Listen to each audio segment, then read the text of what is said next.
Hi,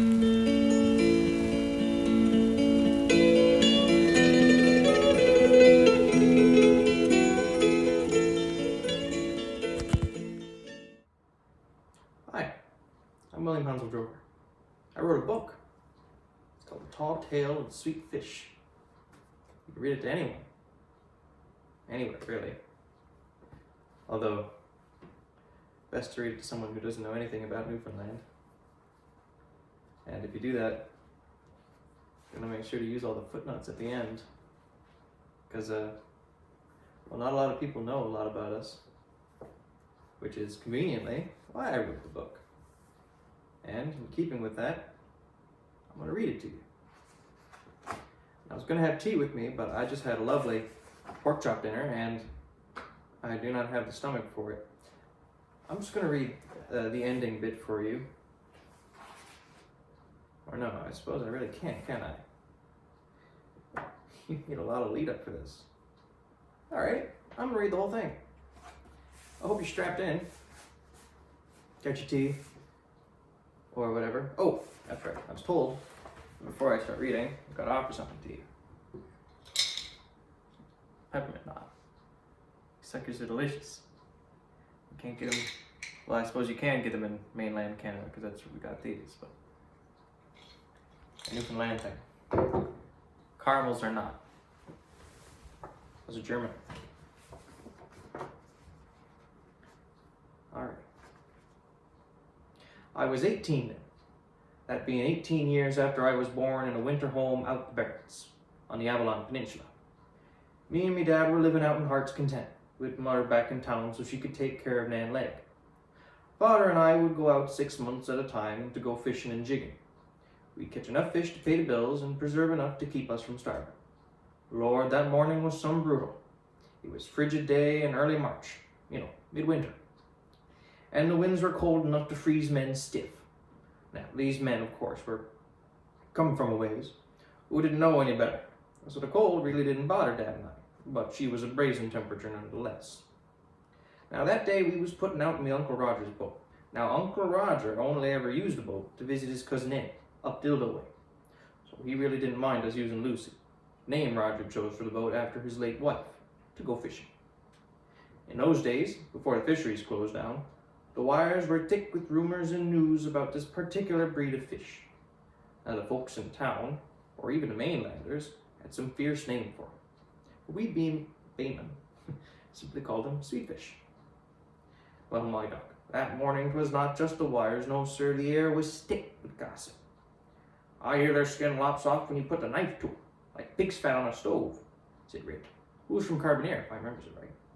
Lord Tunner, if you think that's something, me cousin Rick, unrelated, caught one at Fogo, said it was the best trout he'd ever had, said Jim, who was not from Carbonear, if I remembers it right. Well, Lord save us, because I hears if you don't need to preserve this fish, you don't even need to dry him out, said Grandpa George. Well, we put to water and rowed east. In those days, before the fisheries closed, the water was so laden with trout and cod you never had to fight for one. It was cast and reel. That day, son, she was nar but empty. We stood in those winds for hours, raking mud and praying to the Lord Jesus he'd give us a fish. Eventually, my father laid down his rod and laid down with it. Then he says to me, son, you catches anything, it's yours. Well, that idea floored me, and soon enough I was flat out trying to catch anything at all. I kept at it for an hour. Me wrist was limp and me lips were turning an awful shade of blue. When suddenly I felt a tug, a real strong tug, like the tug of a Labrador puppy when you try and take his bone away. Well, I pulled like hell. I reeled as if me life depended on it. I felt like I was at Beaumont Hammer, only this time we came out on top. A round fish, hooked, rose from the water with my line. It was a deep navy blue, like the sperm whale I saw near Shag Rock. I brought him near to gouge his eyes and get my hook, when I realized he wasn't moving at all. He wasn't struggling, thrashing, trying to unhook himself. I carefully grabbed him in the middle, and I had more grip than a skidoo. I caught a glimpse of his eyes and stopped, dead. Now, this is something I can't quite explain, but as I looked him in the eyes, I swear, there was some form of communication, like a wireless. and I was moved to unhook the fish and throw him back in the water. As I saw him scurry away, my father awoke. He said, "Catch anything?" "Nope," said I. "Well," he said, "there's always tomorrow, right?" Well, that night I lay restless in me cot, staring at the ceiling.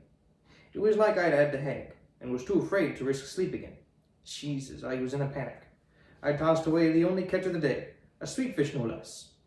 My chest felt tight. I felt frozen in place. Had that fish cursed me? I would have screamed if it weren't for a clap of lightning outside my window, which I instinctively moved my head to look at, which proved I wasn't in the hag. I was possessed though, so I got up, suited up, and went up to Billy Murphy's house, which was tucked behind some tree cover. Now, Billy Murphy had a telegram machine, so he usually got the big news from St. John's and would pin the transcripts on the wall. He was also up all night communicating with other towns and coves. Bill Murphy had a lot of friends. Well, I entered his home, and there he was, tapping out a message to some far-off place. I let myself in and closed the door behind me. Without the snapping of the wind, his house was dead silent, with the particular exception of his telegram machine, which made that all too familiar beeping sound. He appeared to finish a letter, so I stepped forward. "Bill," said I. "How's she going by?" he said. "Can't sleep, Bill. Anything interesting from town?" "Well, Jesus, yes. 2 hours ago I got this from Bay Roberts." He sorted through a pile of paper and nabbed one between his ring finger and his pinky. Upon handing the paper to me, the room was filled with the sound of an incoming message, long tones and short tones and all that. Well, I went down, sat down, and read the paper that which Billy Murphy had given me. It was a shorthand message from Bay Roberts.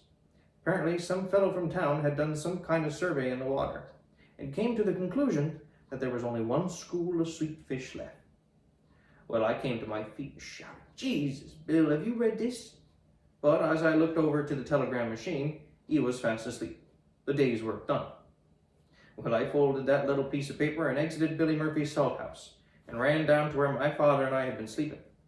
I shook him awake, but he steadied me with a strong arm and said, "Sit down, my son, calm down. Now, what's the problem?" I then launched into a Catholic-style confession on my release of the sweet fish and the news from Bay Roberts. At first, me old dad seemed to find the story amusing, to some extent, but he took it quite seriously when he saw I was crying. As I finished, he took the paper from me and examined it himself, forgetting he was near illiterate. "Well then, cripes, what's there to do now?" he said. Now, I hadn't exactly thought of what I was going to do with this information.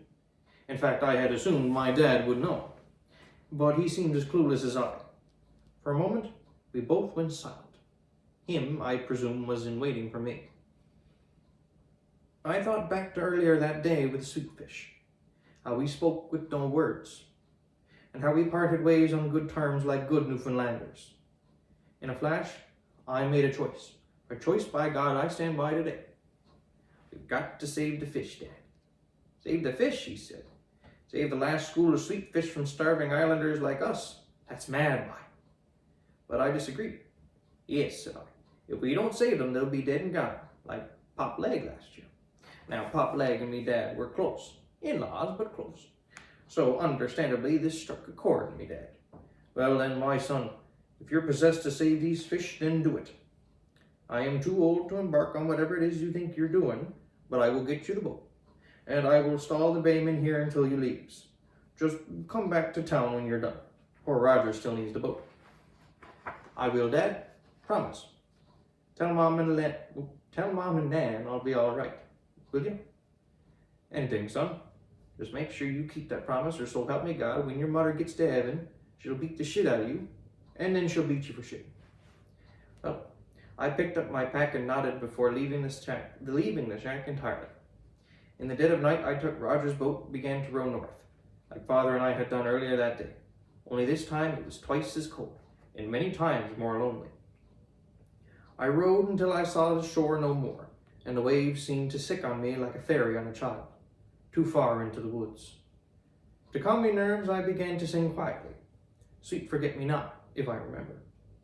Now, the route I took from Heart's Content took me far away from shore, far away from the peninsula. I was almost at the edge of the Dominion's borders. I stopped rowing for a moment to catch my breath when I heard faint splashing all around me. Sweet fish leapt from the water like capelin onto the shore, more than I could count, more than any man could store. As I took up the strain and rowed again, I saw them settle below me and follow me, further into that dark Atlantic night. Now, I read the rest, but we've gotten this far, and there's this much left, you really can't tell. We're on page 5 of 22, we're 11 minutes in, so I'm gonna call it there. Well, thank you for watching. I hope you did like the short reading of what is a much longer book, a point which I unfortunately keep reiterating to everyone when they ask me about the book. Well, you have a good day now.